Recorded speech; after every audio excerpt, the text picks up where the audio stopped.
The typical example is given when there was elections in the U.S. I don't know. It was not the recent ones. It was before. I think it was like 30s or something. I really don't know. And then there was the example that they did. They made a sample of people and asked them who are they going to vote for.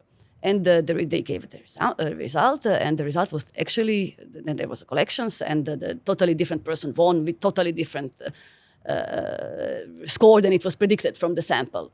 And then they were like, but what happened? Like, it's supposed to work. The statistics should work. When you extrapolate, it should be exactly the same. But the problem was the way the people who were asked were sampled. That was a phone-based interview. And actually only people who were rich had the telephones at that time and could actually answer. And those is a very specific population, and they voted for one side, which is not representative of the population. So the sampling is very, very important in doing statistics and in doing any actually surveys.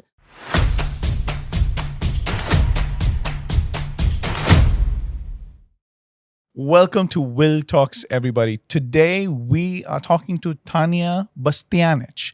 And Tanja is from the OECD in France. She's touring India, meeting over 500 school leaders and school owners across the country. And I'm super glad and excited to be here with Tanja today, because we're going to be talking so much about what it means to run good quality schools. Tanja, welcome. Thank you, Will. Thank you. How are you today? Fine, thank you. All good. Would you like to share a little bit about, I heard in one of the talks that you actually have been studying in India. Would you like to share a little bit about that? Yes, I had this great privilege to come to India when I was 17. I got a scholarship to study at the Mahindra United College here in Pune. So I spent 2 years with you, and it was absolutely amazing here to be on the college. I don't know if you know the UWC colleges. They are like international world colleges.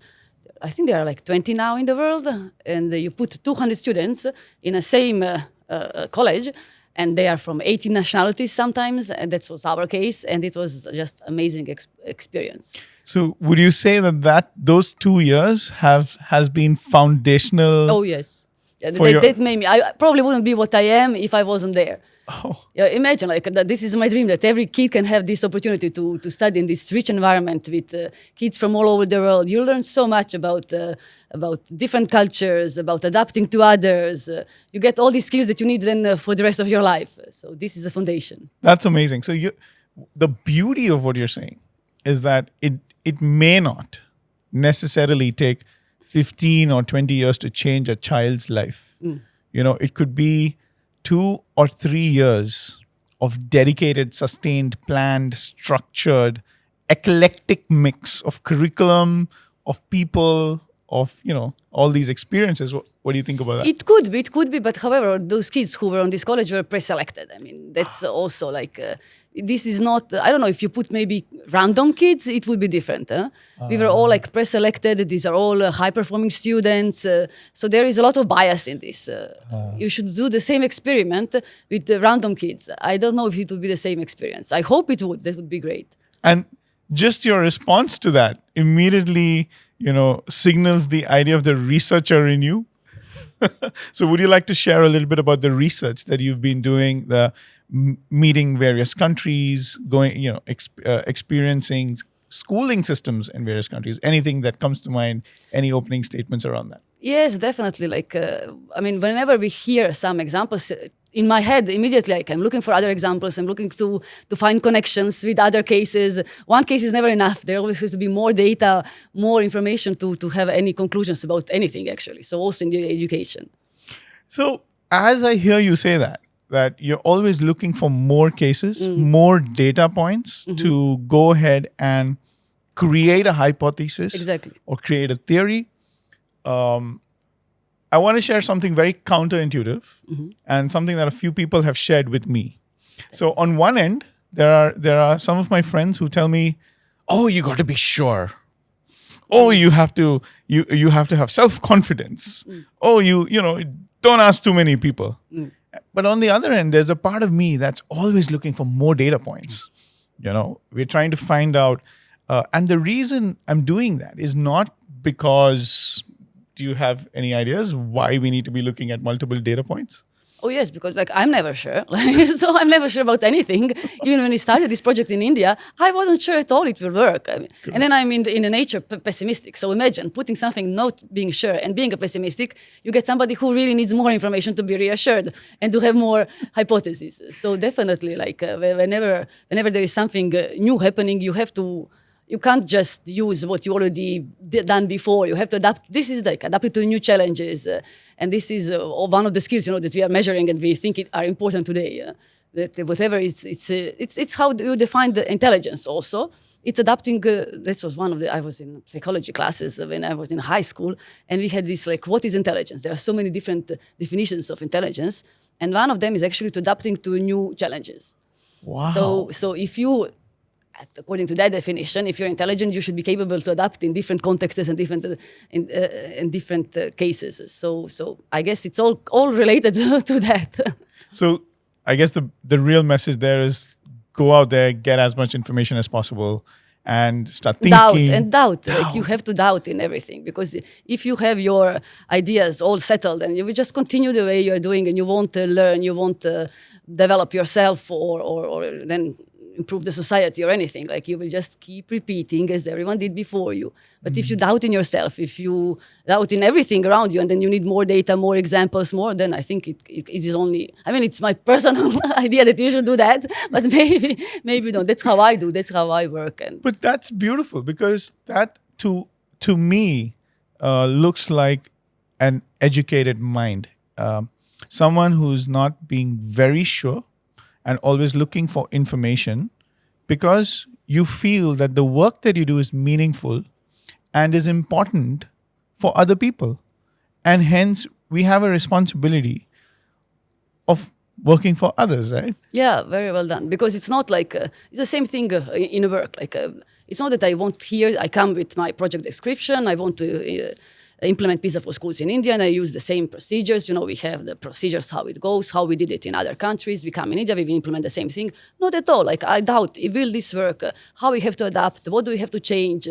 What do I have to learn from you in order to adapt the project better to fit your needs? So really, like, customized journey. You can't just repeat always the same things without doing any changes. Beautiful. So what do you think is, PISA for schools, and what is the great opportunity that it presents for school leaders and school trustees in the country? There are many uses of it. Well, first, of course, is data. It provides a lot of data, which is internationally comparable, there are a lot of surveys already. So I know that schools already have a lot of data. It's not just data, but also what kind of data, the quality of this data. We have in PISA 90 countries who participate. So it means that, and they're from all different backgrounds, all different cultural differences are included in it. So like this test has been validated and tortured in so many countries and tested so many times. So it definitely, this data that we provide is something that is really validated, that is good and sure at. So this kind of data, not all data is equally good, and this data is good. So I think providing this to the principals is really valuable. They can really see where they are in this international context, in this global community, where is their place. So one of the things is data, but also this belonging to this global community of educators. I think this is also very important, to open yourself to the world. Because so Indian teacher or Indian principal who participates in PISA for schools, okay, he will get his report and a lot of data, as I said. But as I said, there are a lot of other data. So whether he will see the value of this data or not, it's debatable. Maybe he won't. Maybe he's not a data person. He doesn't care. But he will belong to this community of teachers around the world who did exactly the same test with the teachers around the world, with the students around the world. So he will belong to this community. He will be able to exchange his experiences with the educator in Brazil. Like we have this community, online community, which is a forum in which he can write a message and say, my students have these challenges. And then somebody from Portugal will reply, well, in my school, they also have this. And this is priceless, I think. Those who want to exchange, to learn from others. And maybe you have some good actual examples that you want to share with others. And having these others who will listen to you, who will be interested in you. I think this is the beauty of the project. This is just brilliant. And I'll tell you why. As I hear you say, there are so many ideas that come to my mind, especially about collaboration about action research, about peer learning. You know, the reason I say this is because schools are divided by walls, and really thick walls, right? And teachers most of the time are overworked. And there's a lot of research that shows that having a go-to person, someone that you can go to with problems, with teaching challenges, is very, very important, because that person may be able to share ideas that have worked for them in the past, right? And in schools, many a times that go-to person is not there. Many a times it's the principal who's supposed to be the head teacher, but eventually becomes a principal more because of the excellent management and administrative skills that the person has. So this community, I think, is going to really create that opportunity, right? Have you seen good examples of that? Yes, there were also on our forum, as we have, there are exchanges already like that. There we had also a lot of webinars, during the COVID period. Like we all moved actually to virtual life, and we organized this webinar. So it was online, in which we had, for example, a teacher from Brazil and a teacher from the US. And we organized this just like interview, this kind of thing, in which they really they were like that. They were recorded on talking like, so, in my school this, in my school that. It was wonderful. You can see their excitement in exchanging and listening to other and comparing themselves. And it was really beautiful. And it was recorded. And we had like hundreds of people watching at this, other educators recognizing themselves in their examples. And then, for example, in Brazil, we have many cases. They are really good at this. So we have this kind of webinars in which we invite some experts who do, they actually just start the discussions, and then you leave it to the public and you leave the questions. And we had 300 people connected online to follow this kind of interviews. And then also a lot of comments in the questions, and there was a lot of discussions. It's very lively. There is the community of teachers. If you put them together and they recognize them, each other basically in the same difficulties they have, it's a beautiful community. I'm not a teacher, and then listening to this, it's so inspiring and really beautiful. It gives you, it makes you understand why are you doing this job and why are you in the education. It fills you with so much hope. Yes. You know that you're doing the right thing. I was talking to a cousin, well, actually a nephew of mine, and he studied from one of the premier institutes in India, like the IIT, and he did his civil engineering. And I asked him about what did he learn and how is he going to build innovation and things like that. So this is what he told me. He said civil engineering is one of the oldest sort of professions or art forms, right from the pyramids and everything. Yes.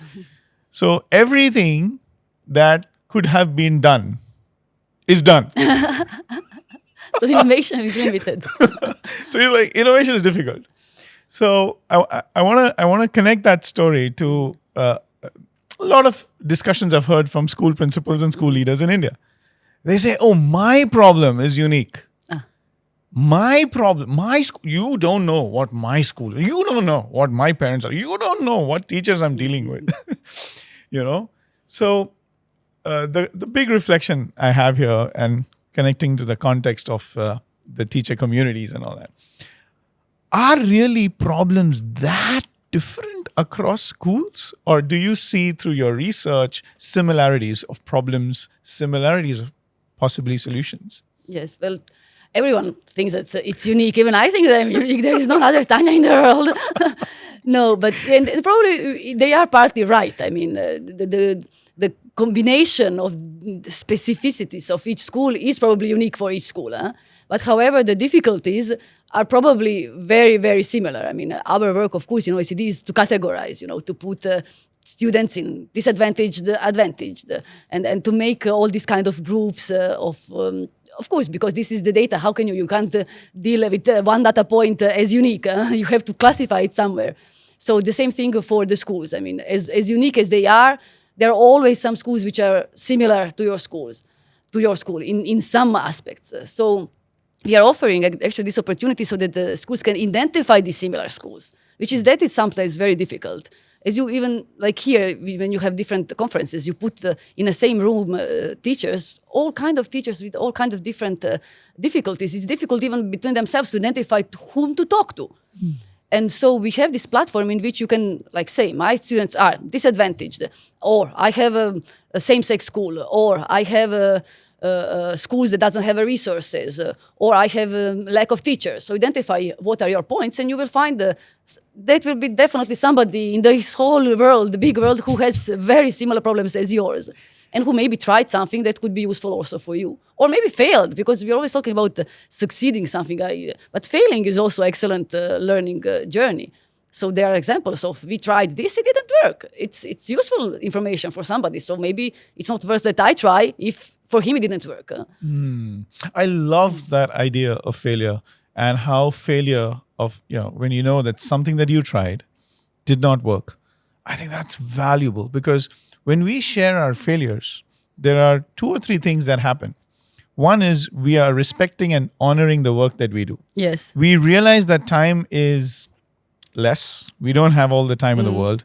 Children are in schools for maybe, 15,000 hours. Maybe that's the kind of time that they're in school. Yeah. Maybe 200 school days a year, and then you multiply that by 13, and then you further multiply that by maybe 6. And then you look at I got lost. the efficiency. And then you realize that, time is limited.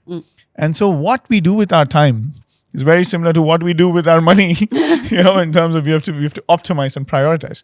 So in that sense, knowing that something that I possibly firmly believe that might work, when someone tells me that may not work, I'm actually saving everybody's time. I think an hour of a school leader, 1 hour of a school leader is not 1 hour, right? If there are 1,000 kids in school, that's 1,000 hours.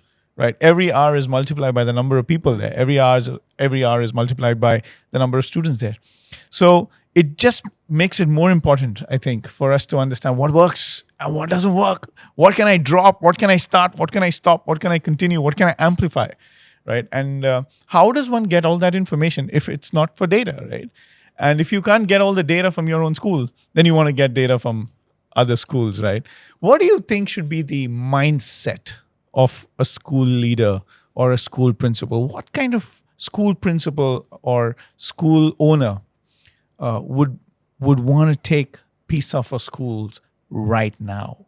What's the kind of personality profile or mindset that you think they'll have? But I think they have to be open to the world. They have to start thinking, my problems are not unique. My school is not the only school in the world who has this. And let me see what is happening in the world. I think they have to have that in their mind. Like, what can I learn from others? And I mean, being conscious that this is not just opening themselves to the world, but it's also learning from others. And as you said, like, they don't have time. So time is very limited.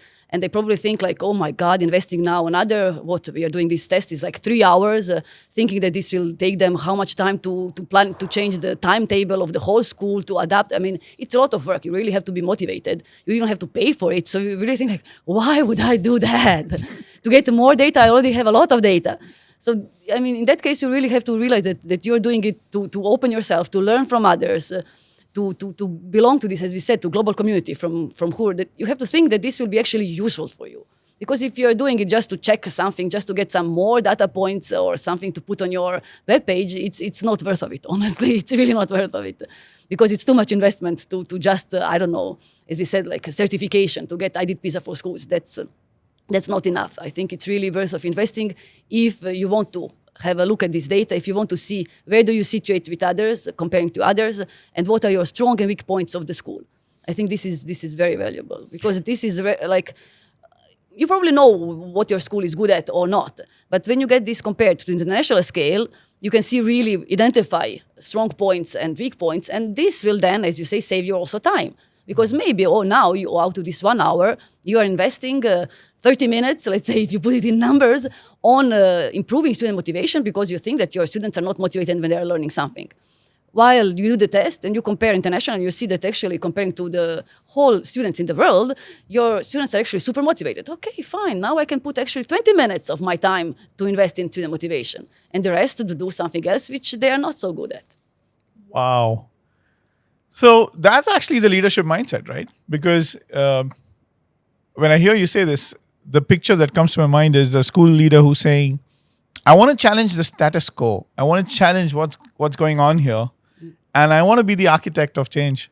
And I want to make really good things happen for my children, because I think they probably end up believing and they have this strong belief that all children deserve a quality education. All children deserve excellence, no matter where they've come from, no matter what they aspire. And I think that becomes very, very powerful in what you're saying. I want to slowly take this conversation to around the world and world systems. I understand very little about statistics, very, very little. But from what I understand is you take a sample size out of a large population, and then we run some data, we get some data, and then you run some manipulation, and what do you do? You extrapolate. You extrapolate. Yes. Okay. From this sample, you start making conclusions that are valid for the rest of the population. And most of the time, it fits very well. That's the point. So that's also like the typical examples that we do is that if you do the proper sampling, it's you need like a very, very little number actually of the population that represents the whole population. The typical example is given when there was elections in the U.S. I don't know. It was not the recent ones. It was before. I think it was like 30s or something. I really don't know. And then there was the example that they did. They made a sample of people and asked them who are they going to vote for. And they gave the result, and the result was actually then there was a collections, and the totally different person won with totally different score than it was predicted from the sample. And then they were like, but what happened? Like it's supposed to work. The statistics should work. When you extrapolate, it should be exactly the same. But the problem was the way the people who were asked were sampled. That was a phone-based interview. And actually only people who were rich had the telephones at that time and could actually answer. And those is a very specific population, and they voted for one side, which is not representative of the population. So the sampling is very, very important in doing statistics and in doing any actually surveys. So that's why now we are getting really, really good at it. In PISA and in PISA for schools, we have very, very sophisticated sampling models. So when you chose those schools and those students, they're really representing the population that you want to do. I know that in India there were a lot of discussions that the sampling was not done properly. That's why your scores are not good or something like that. This shouldn't be. It's not true. I mean, because we do the sampling in PISA, and then we do the same methodology in PISA for schools really properly. Like the schools are selected in a way that to represent the population that you're looking at. So if this is whole of India, if it is just a city, it's a different kind of models. And then whatever you get, you can really trust that data. That's beautiful, because what you're raising is that we are optimizing for accuracy of representation as opposed to optimization scores on the test. Yes. No, we are really doing all so that we can trust the data that this represents the whole population that you are interested in. And then you can trust it. That's the point. And then we don't want to stop that. We don't only do that. We also do a lot of tests afterwards to see if the results are fitting our models. If you have some extreme cases, we treat them separately or we delete them. So we do all these Anomaly, yes. If, for example, you have questions that in some countries were not suitable. I don't know. There were some which are culturally unacceptable. Of course, you can ask certain things in some society. In the others, they are seen as intrusion or being, yes, intrusive. disrespectful. Yes, disrespectful. Perfect. So in that cases, we actually don't see it in advance. No one thought of it in advance. Also, we do check questions culturally even before. But it could happen that one question slipped or that we thought it will be fine. And actually the data showed, no, your students behaved totally unexpectedly on this question. So we don't just say, oh, never mind. We really treat this separately then. Or we even in extreme cases delete that question. We say, because this was question not appropriate for your population, we will not treat it. So there is a lot of work done to make sure that this data is of good quality when we give it to schools. I totally love the word you used. The result or the answer on that question was unexpected. Yes. I didn't hear you say it was right or it was wrong. No. It was just about expectation versus unexpected. And when you see something that's unexpected, you start asking deeper questions. Exactly. You go to the deeper why. You try to find out the root cause, right? And so in many ways, while a child writes a standardized test in India or anywhere around the world, I think the child is being tested. Here it looks like the child is being tested, right? Yes. It looks like. Yes. But essentially, what's the spirit, the core, and the soul of this test? What are we testing? What are those big learnings that So we for get? PISA for schools, we are not testing actually students, as you say, because as you know, the students will not even receive a school student report. So students are really just participating in the data for their school. So they are participating to improve their school, which is a totally different philosophy for any other test that they are doing. I mean, whatever test you give today to the kid, it's for their own score, for their own improvement or not, or sometimes it's just really to tell them you are here, deal with it. while here it is, they are participating in the test, they are answering all these questions, which are not going to be even useful for them, which are really to help schools learn about the needs of the children and where they are in the world. So, for example, we are asking them how do they feel in the school? Are they bullied? How is their relationship with the teacher and with other colleagues in the classroom? This kind of information.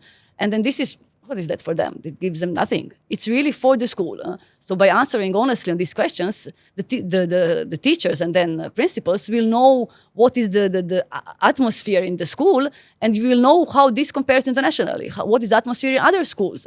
And is this normal? Whatever normal means, and how far is this from other schools in the world? Wow. So when you set it out that way, this is almost like telling us that when we have this data point, the goal necessarily, at least for the first test, is not a high score, or a low score. The goal is to be as real as possible, so that we can set that initial benchmark. Exactly. This is not the test. This is probably the first test. This is the first time you're taking this test. And then you want to take this again and again and again, so that you have that North Star that's guiding you and that's telling you, where you're off course or on course, right? You want to be off track or on track. Because someone told me if a plane takes off from Delhi, to land in Mumbai, and if it's a 1 degree off course, just as it starts its flight, it's going to Yes. it's going to, completely reach somewhere else. So we always want to be making sure that we are on that course, which now gets me to think that countries which probably got the highest score on a stack rated, once we stack rated, probably had the least amount of feedback and information to work with. In terms of, I'm already 1 or 2 or 3, right? What more can I do? It's even more difficult for them to start doing better. I think for them, the goals then becomes, how do we stay there? How do we continue doing what's making a difference? Because they may be doing so many things and not everything may be contributing to being right on top, right? Whereas countries or schools who probably have lower scores have so much more, right, to work with. Yes. What do you think about that? Yes and no. I mean, in one way, yes, agree that there is less to aim for when you are already first. Of course, the aim is to stay the first, but it's not even about that, because I really insist that, and the way I see the PISA and PISA for schools is really not about this ranking thing. It's about the whole of school approach. We have example of European Schools Network. They are amazing. They are really incredible network of schools in 7 different countries, and in 24, I think, languages that they are studying in their schools. And their students are absolutely brilliant. They have such amazing performance. They are top performance in their first language and the second language of instruction. All this is great. And still, so you say, there is nothing more to improve. I mean, your students in first language are doing great. Your students in second language are doing great. What more do you want? Well, they is actually. We gave them the report and I was like, what is this? Our students are not satisfied with life. Their life satisfaction of their students was lower than expected, lower than in other countries. So they were actually but they were worried. So they started, now we have to do something. This is not good. So you see that it's not about ranking. They have very good scores, but they know that. When your school, if you have top performance students, you usually know that. You don't need the PISA for schools to show you that your students are really doing well. You need it to see how they're doing in all other areas of student life. So this was really an excellent example. So we have to do something about this. So they don't need to improve their teaching of mathematics, but they need to do something so that their students feel happy while they are in school and happy with their lives. Amazing, amazing. So that then as a school leader myself, it just brings me to think, because we know management theory says what gets measured gets done. What I ask in the morning and I say, hey, have you done this? That gets done, right?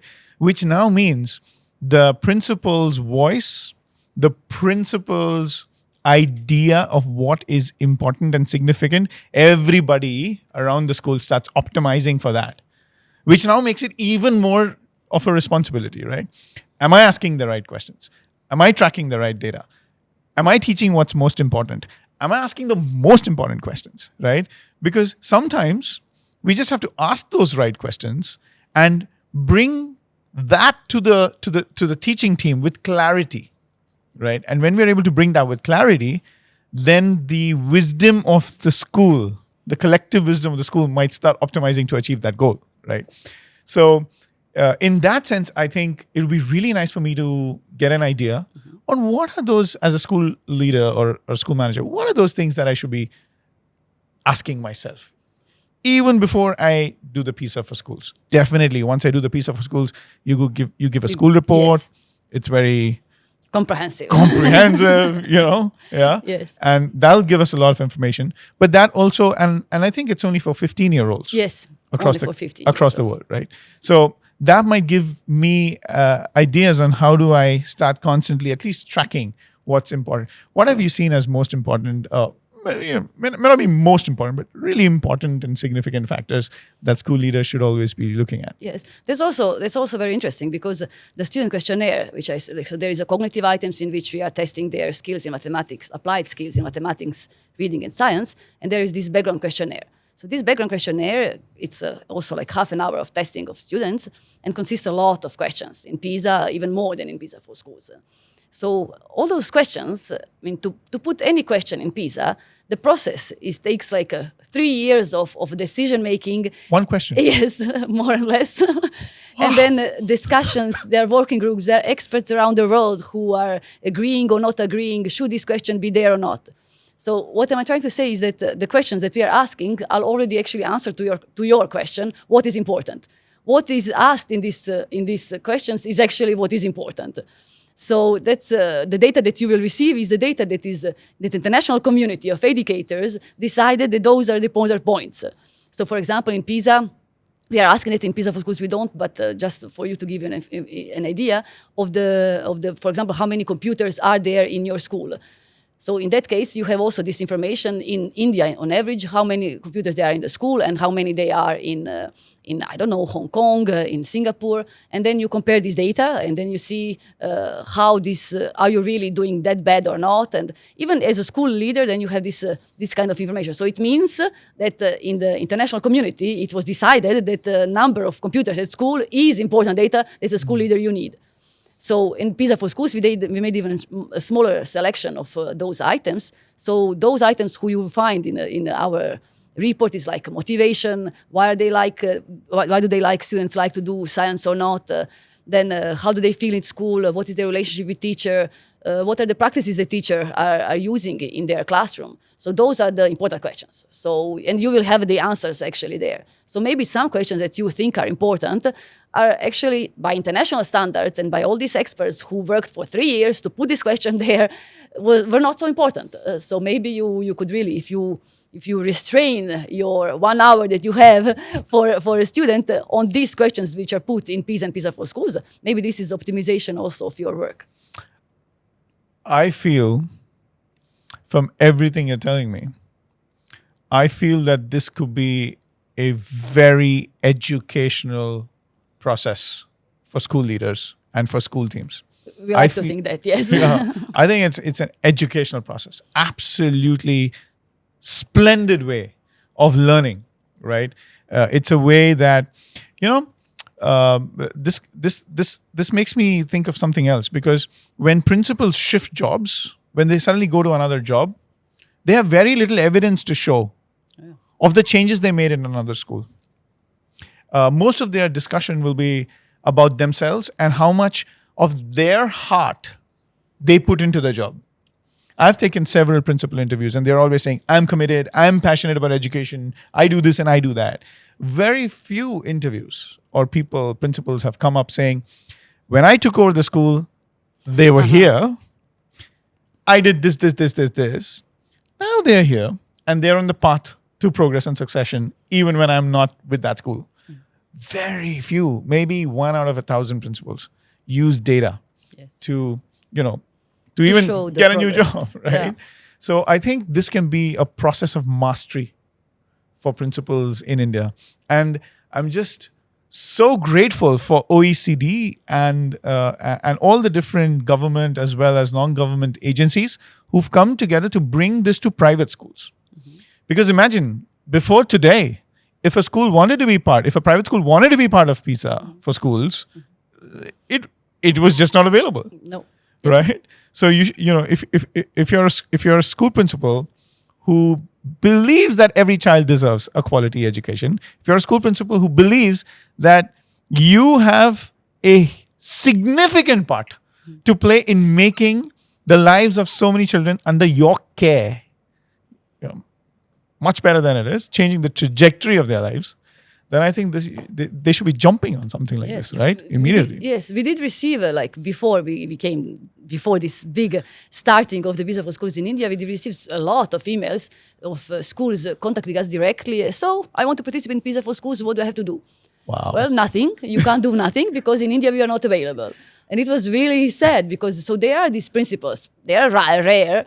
But they are these principles in India also, like in the rest of the world, who do want this data, who do see value in PISA for schools in the project, but they just couldn't before. Now that we launched the project in India, they couldn't participate. So now we are finally opening the door so any school can come, and this is, I think, going to be amazing experience for all of those principles, but for India, hopefully whole. Wonderful. So who's heading the PISA for Schools project in India? Me. It will all end up, any school will end up with me at the end. No, there is a whole team behind.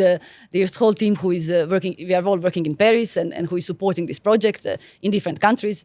But whatever is related to India, it's my country. I'm not going to relate it to any one of my colleagues. Wonderful. And you're really looking forward to meeting as many of those principals who want to be running and leading transformative schools, right? Yes. And you want them to come. And it's got nothing, just clarify a little. Yes. It's got nothing to do with rural.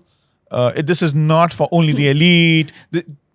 Definitely for not. people for principals who are listening, I want them to know that this is for everyone. That's very important. It's literally any school in India who wants to participate, they are. Even schools who have 7 students, we have that also in our database. 7 students in rural area, they are part of PISA for schools.